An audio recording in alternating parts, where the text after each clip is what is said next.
IPL 2026 unbeaten team அதிரடியான team Rajasthan Royals.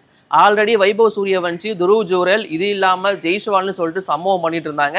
இந்த மேட்ச்ல வந்து பார்த்தீங்கன்னா ப்ரொட்டோரியஸ் அப்படிங்கிற ஒரு சவுத் ஆப்பிரிக்கன் யங்ஸ்டர் இறக்கி விட்டுருந்தாங்க. அவரும் அதிரடிக்கு பேர் போன ஒருத்தர். இந்த மாதிரி ஒரு அதிரடியான அன்பீட்டன் டீமை அடிச்சு ஆஃப் பண்ணிட்டாங்க சன்ரைசர்ஸ் ஹைதராபாத். முக்கியமா அந்த போட்டியில டெபியூட் ஆன 2 யங் பவுலர்ஸ் வந்து ராஜஸ்தான் ராயல்ஸை முடிச்சு விட்டாங்க. ஸோ இந்த மாதிரி தரமான பர்ஃபார்மன்ஸ் பண்ண பிரஃபுல் அண்ட் சகிப் இவங்க 2 பேரும் யாரு அப்படிங்கிறத இந்த வீடியோவில் தெரிஞ்சுக்க போறோம். அண்ட் அபிஷேக் சர்மாவோட ஒரு மோசமான ரெக்கார்ட், இந்த மாதிரி பல விஷயங்கள் இந்த வீடியோவில் உங்களுக்காக காத்துட்டு இருக்கு.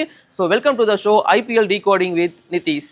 ஸோ ஃப்ரெண்ட்ஸ், IPL 2026 21வது போட்டி SRH vs ராஜஸ்தான் ராயல்ஸ். நான் ரொம்பவும் ஆசையாக எதிர்பார்த்து காத்துட்டு இருந்த ஒரு போட்டி. பிகாஸ் SRH பக்கம் நீங்கள் எடுத்து பார்த்தீங்கன்னா, ஸோ ஆரம்பத்தில் Abhishek Sharma and Travis head கூட்டணி, அதுக்கப்புறம் இஷான் கிஷன், கிளாசன் வரைக்கும் ஒரு அதிரடியான பேட்டிங் கூட்டணியை வச்சிருக்கிற ஒரு டீம். ஸோ அவங்களும் சரவடி 300க்கு எய்ம் பண்ணுற ஒரு டீமு.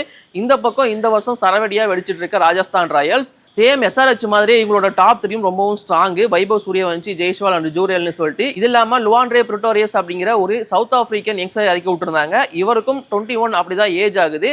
பட் இருந்தாலும் இவர் SA20 லீக்ல சரியான பர்ஃபார்மன்ஸ் பண்ண ஒரு பேட்டர், தரமான அதிரடி பிளேயர் அப்படிங்கிறது கூடுதலான விஷயம். இவர் ஓப்பனர், பட் இங்க 4th பேட்டரா வந்து இறங்கியிருந்தாரு.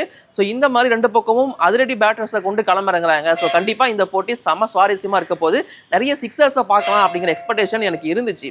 ஸோ அப்படிதான் போட்டியுமே ஸ்டார்ட் ஆச்சு. SRH வந்து ஃபர்ஸ்ட் பேட் பண்ணியிருந்தாங்க.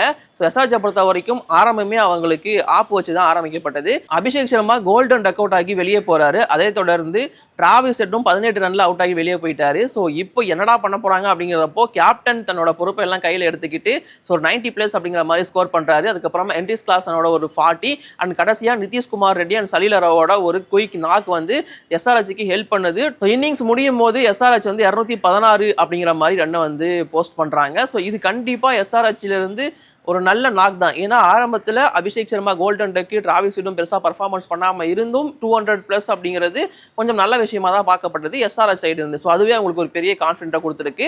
அண்ட் இதை சேஸ் பண்ண வர RRமே சாதாரணமான டீம் கிடையாதுங்கிறது அவங்களுக்கு தெரியும். அதுக்கப்புறம் ராஜஸ்தான் ராயல்ஸ் பேட் பண்ண வராங்க. முதல் ஓவர்லேயே முக்கியமான 3 விக்கெட்ஸ் அப்படிங்கிறது பறிக்கப்படுது. இன்ஃபேக்ட் IPL வரலாற்றிலேயே இந்த ஒரு ரெக்கார்டை யாருமே பண்ணது கிடையாது. இது வரைக்கும் 19 வருஷம் IPL நடந்திருக்கு. இப்போதான் முதல் முறையாக இன்னிங்ஸோட முதல் ஓவரில் 3 விக்கெட் அப்படிங்கிறது எடுக்கப்பட்டிருக்கு. அதை எடுத்தது பிரஃபுல் இங்கே அப்படிங்கிற ஒரு யங்ஸ்டர் தான். ஸோ இவர் முதல் ஓவர்லேயே சூரியவன்ஷியை டக் அவுட் ஆக்கி வெளியே அனுப்புறாரு. அதை தொடர்ந்து துருவ் ஜூரலும் டக் அவுட் ஆகுறாரு. கூடவே இந்த மேட்ச்ல பெருசாக எக்ஸ்பெக்ட் பண்ணப்பட்ட, முக்கியமா இன்னைக்கு இறக்கி விடப்பட்ட ப்ரொட்டோரியஸ் அவரும் டக் அவுட் ஆகி வெளியேறாரு. ஸோ இந்த மாதிரி ஒரே ஓவரில் 3 பிளேயர்ஸை டக் அவுட் ஆகி வெளியே அனுப்பியிருந்தாரு பிரஃபுல் அப்படிங்கிற யங்ஸ்டர். இன்ஃபேக்ட் 2 ஓவர் அவர் போட்டு முடிக்கிறப்போ அவர் 4 விக்கெட்டை கைப்பற்றி இருந்தாரு. எஸ், 2 ஓவருக்கு 6 ரன் மட்டுமே கொடுத்து 4 விக்கெட் அவரோட கையில் இருந்துச்சு. 4மே ரொம்ப முக்கியமான டாப் ஆர்டர்ஸ் விக்கெட் அப்படிங்கிறது கூடுதலான விஷயம். இது மட்டும் இல்லாமல் இன்னொரு யங்ஸ்டர் உள்ள கொண்டு வரப்பட்டிருந்தாரு, சகிப் ஹுசைன் அப்படிங்கிற ஒரு பிளேயர். சோ இவரும் உள்ள வந்து 4 விக்கெட் அப்படிங்கறதை கைப்பற்றி இருந்தாரு. ஜோப்ரா ஆர்ச்சர், பிஸ்னாய் விக்கெட்டும் அதுல அடங்கும் அப்படிங்கிறது கூடுதலான விஷயம். சோ ஓவராலா ராஜஸ்தான் ராயல்ஸால இவங்களுக்கு ஈடு கொடுக்க முடியல அப்படிங்கறதா உண்மை. சோ டாப் ஆர்டர் ஒட்டுமொத்தமா சரிஞ்சது. அதுலயும் 3 டக் அப்படிங்கிறது இவங்களுக்கு ஒரு பெரிய டிசப்பாயின்மெண்ட் தான். பட் இருந்தாலும் கீழே கொஞ்சம் பர்ஃபார்மன்ஸ் பண்ணது அப்படின்னு பார்த்தீங்கன்னா டோனவன் பெரேரா. ஸோ அவரும் ஒரு சவுத் ஆப்பிரிக்கன் பிளேயர் தான். அவர் தன்னோட முதல் 50 IPL ஸ்கோர் பண்ணது மட்டும் இல்லாமல் ஒரு 60 ரன் அப்படிங்கிற மாதிரி டீமுக்காக அடிச்சாரு.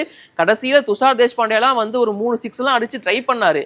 பட் இருந்தாலும் அவங்களால அந்த வெற்றி அப்படிங்கிறதுக்குள்ளே என்ட்ரி ஆக முடியல. 159க்கு ஆல் அவுட் ஆயிட்டாங்க 19 ஓவர்லயே.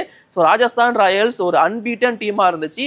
அந்த டீமை ஆல் அவுட் பண்ணி பீட் பண்ணியிருக்காங்க SRH. இது ஒரு பெரிய விஷயமா இப்போ பார்க்கப்படுது. இப்போ வரைக்கும் unbeaten team IPL 2026 Punjab Kings மட்டும்தான். ஸோ இந்த போட்டியிலிருந்து ஒன்று மட்டும் தெரிய வந்திருக்கு, எவ்வளோ பெரிய அதிரடி பேட்டராக இருந்தாலும் அவருக்கு ஒரு பேட் டே இருக்கும் அப்படின்னு சொல்லிட்டு. பட் ராஜஸ்தானை பொறுத்த வரைக்கும் ஒருத்தருக்கு பேட் டேனா இன்னொரு பிளேயர் பர்ஃபார்மன்ஸ் பண்ணிடுவாரு. அப்படிதான் காலங்காலமாக பண்ணிட்டு இருந்தாங்க. பட் இந்த சீசன்ல முக்கியமாக அதை ஜெய்ஸ்வால் விட்டா வைபவ் சூரியவன்ஷி ஆடுவார், 2 பேரும் விட்டா ஜூரல் ஆடுவார். இப்படி தான் போயிட்டு இருந்துச்சு. பட் இந்த வாட்டி எல்லாருமே விட்டுட்டாங்க அப்படிங்கிறதா உண்மை. ஸோ ஜெய்ஸ்வால் மட்டும்தான் 1 ரன் அடிச்சார். மற்றவங்க எல்லாருமே டக் அவுட்ல தான் போனாங்க. இது வரைக்கும் அடிச்சுட்டு இருந்தவங்க. ராஜஸ்தான் ராயல்ஸோட ஒரு மைனஸ் அப்படிங்கிறது இப்போ எக்ஸ்பைட் பண்ணப்பட்டிருக்கு SRHால. என்ன அப்படின்னு பார்த்தீங்கன்னா, டாப் 3ல 3 பேருமே ஆடலை அப்படின்னா ஸோ இந்த டீம் பெருசாக கொலாப்ஸ் ஆகும். Especially openers Jaiswal and Suryavanshi performance கொடுக்கலன்னா ராஜஸ்தான் ராயல்ஸ் பெருசாக பேட்டிங்கில் அடி வாங்குது அப்படிங்கிறது கிளியராக தெரிஞ்சிருக்கு.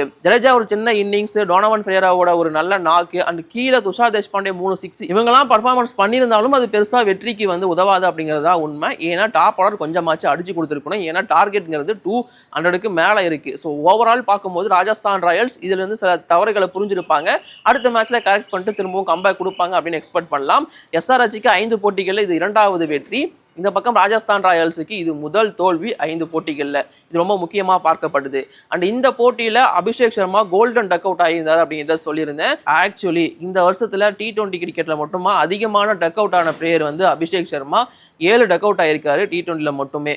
ஓவரால் பார்க்கும்போது இன்னும் இந்த வருஷமே முடியல, அதுக்குள்ள 7. இந்த ரெக்கார்டு இன்னும் இன்க்ரீஸ் பண்ண வாய்ப்பு இருக்குன்னு தான் எனக்கு தோணுது. பிகாஸ் அவர் அதிரடி பேட்டர், அடிச்சா டக்கு இல்லாட்டி அடிதடியான ஆட்டம் ஆட போறாரு. இது எல்லாருக்கும் தெரிஞ்ச விஷயம் தான். இன்னொரு பக்கம் வைபவ் சூரியவன்ஷி ரொம்ப ஸ்ட்ராங்கான ஒரு பிளேயரா இருந்தாரு. மேபி அவரோட வீக்னஸை இப்போ ஃபைன் பண்ணிட்டாங்களோ அப்படிங்கிறதுக்கான ஒரு சின்ன விஷயமும் போயிட்டு இருக்கு. பட் இருந்தாலும் யங்ஸ்டர் அதை எப்படி கடந்து வராரு அப்படிங்கிறத வெயிட் பண்ணி பார்ப்போம். ஆனால் நம்ம முக்கியமாக பேச போகுது 2 பிளேயர்ஸை பற்றி. ஒன்று வந்து பார்த்தீங்கன்னா பிரஃபுல். ஸோ இன்னைக்கு ஹீரோ அவர் தான். ஸோ அந்த முதல் ஓவர் அவர் போட்டது அந்த அளவுக்கு தரமாக இருந்துச்சு. SRH உணட்கட்டு ஹர்ஷல் பட்டேலுக்கு பதிலாக இவங்களை முன்னாடியே யூஸ் பண்ணிருக்கலாம் அப்படிங்கிறது எல்லாரோட கருத்தாகவும் இருந்துச்சு. இப்போ யூஸ் பண்ணாங்க, எஃபெக்ட்ஃபுல்லாகவும் இருந்துச்சு. பிரஃபுல் அப்படிங்கிற பிளேயருக்கு 24 வயசாவது. விதர்பாவை சேர்ந்த பிளேயர் தான் இவர். இது வரைக்கும் 10 ரஞ்சி டிராஃபி போட்டிகள் மட்டும்தான் ஆடி இருக்காரு. அண்ட் ஒரே ஒரு T20 மேட்ச் மட்டும்தான் இந்த மேட்சுக்கு முன்னாடி அவர் ஆடி இருந்தாரு. ஓவராலா ரீசெண்டா நடந்த விதர்பா T20 ப்ரோ லீகை பொறுத்த வரைக்கும் நல்ல பர்ஃபார்மன்ஸ் கொடுத்ததுனால SRH இவரை ஸ்கவுட் பண்ணி வெறும் 30 லட்சத்துக்கு வாங்குறாங்க. வாங்கி கொஞ்ச நாள் டீம் கூடயே வச்சிருக்காங்க. அண்ட் பிராக்டிஸ் மேட்ச்ல இந்த பிரஃபுல் செம்ம பர்ஃபார்மன்ஸ் பண்ணிட்டு இருந்தாரு. பட் இருந்தாலும் பெருசா இவங்களை நம்பாம கொஞ்சம் திரும்பவும் ஹர்ஷல் பட்டேல், உணட்கட்டு மாதிரியான பிளேயர்ஸ் பக்கமே போனாங்க. ஒரு சின்ன பயத்துலன்னு கூட சொல்லலாம். ஸோ அப்படி இருந்து பட் பரவாயில்ல ட்ரை பண்ணுவோன்னு சொல்லிட்டு பிரஃபுலை இறக்கி விட்டாங்க. இந்த போட்டியில் அவர் மேட்சையே மாற்றி கொடுத்துட்டாரு. வித் IPL வரலாற்றிலே யாரும் பண்ணாத ஒரு ரெக்கார்டை பண்ணி. ஸோ இந்த பிரஃபுல் அப்படிங்கிற யங்ஸ்டருக்கு இந்த IPL டெபியூட் அப்படிங்கிறது ரொம்பவும் தரமாக அமைஞ்சிருக்கு. இன்ஃபேக்ட் ரெக்கார்டில் ஒரு பேர் பதிகிற வரைக்கும். இன்னொருத்தர் சகிப் ஹுசைன் அப்படிங்கிற ஒரு பிளேயர். ஸோ இவர் வந்து பார்த்தீங்கன்னா பீகாரை சேர்ந்த ஒருத்தர். பீகாரில் இருக்கிற ஒரு விவசாயியோட பையன் தான் இந்த சகிப் ஹுசைன். ஸோ இவருக்கு பெருசாக ப்ராக்டிஸ் பண்ணுறதுக்கு டர்ஃபோ இல்லை கிரவுண்டாக எதுவுமே கிடையாது. ஸோ அங்கே ஊரில் சும்மா காலி இடம் இருக்குல்ல, அங்கே தான் ஆடி ப்ராக்டிஸ் பண்ணிட்டு இருக்காரு. ப்ராப்பர் கிரிக்கெட் ஆடணும் அப்படின்னா ரொம்ப தூரம் டிராவல் பண்ணி வந்து தான் அவர் வந்து ப்ராக்டிஸை பண்ண முடியுமா. ஸோ அந்த மாதிரி தான் வந்து கிரிக்கெட் அப்படிங்கிறத ப்ராக்டிஸ் பண்ண ஆரம்பிச்சிருக்காரு. ஸோ ஓவரால் 17 வயசுலேயே பீகாரோட டீமுக்காக அவர் டெபியூட் பண்ணிட்டாரு. இது இல்லாம 2 வருஷத்துக்கு முன்னாடி KKR டீமால வாங்கப்பட்டு ஸ்குவாட்ல வச்சிருந்திருக்காங்க சும்மாவே. அப்படி ஒரு இருந்திருக்காரு. அதுக்கப்புறம் CSKவோட நெட் பவுலராகவும் இருந்திருக்காரு. அண்ட் தென் SRH ஸ்கவுட் பண்ணி சேம் 30 லட்சம் பேஸ் பிரைஸ்க்கு அவரை எடுக்கிறாங்க. ஸோ இப்போ இந்த மேட்ச்ல அவரையும் இறக்கி விடுறாங்க சகிப் ஹுசைனை. ஸோ அவரும் 4 விக்கெட் எடுத்து தரமான பர்ஃபார்மன்ஸ் பண்ணி கொடுக்குறாரு. ஸோ இந்த பக்கம் பிரஃபுல் 4 விக்கெட், சகிப் ஹுசைன் 4 விக்கெட், இது இல்லாமல் ஈஷான் மலிங்காவுக்கு 2 விக்கெட்னு சொல்லிட்டு ஆல் அவுட்டே பண்ணி விட்டாங்க. ஒட்டு மொத்தமா இந்த பிரஃபுல் அண்ட் சகிப் ஹுசைன் இந்த 2 பேரோட டெபியூட் அப்படிங்கிறது வேற லெவல்ல அமைஞ்சிருக்கு அப்படின்னு தான் சொல்லணும். ஸோ 2 பேரும் வந்து இது வரைக்கும் அன்பீட்டன் டீமா இருந்த ராஜஸ்தான் ராயல்ஸை முடிச்சு விட்டாங்க. ஸோ இந்த மாதிரியான பல யங்ஸ்டர்ஸ் இப்போ பல டீம்ஸ்ல வெயிட் பண்ணிட்டு இருக்காங்க டெபியூட் பண்றதுக்கு. அவங்களுக்குலாம் வாய்ப்பு கிடைச்சி இந்த மாதிரி ப்ரூவ் பண்ணாங்கன்னா இன்னும் பெட்டரா இருக்கும். ஏன்னா IPL அப்படிங்கிறது இப்போ யங்ஸ்டர்ஸை நோக்கி போயிட்டு இருக்கு அப்படிங்கிறது எல்லாருக்குமே தெரிஞ்ச விஷயம் தான். இந்த மாதிரி ப்ரோ இந்த பிளேயர் வந்து ஆனா இன்னும் சூப்பரா இருக்கும் ப்ரோ இந்த யங்ஸ்டர் வந்து ஆனா நல்லா இருக்கும் அப்படிங்கிற உங்களோட ஒப்பீனியனை மறக்காம கீழே கமெண்ட்ல சொல்லுங்க. நான் இப்போதைக்கு இந்த வீடியோ நான் முடிச்சுக்கிறேன் கைஸ். By by, thank you.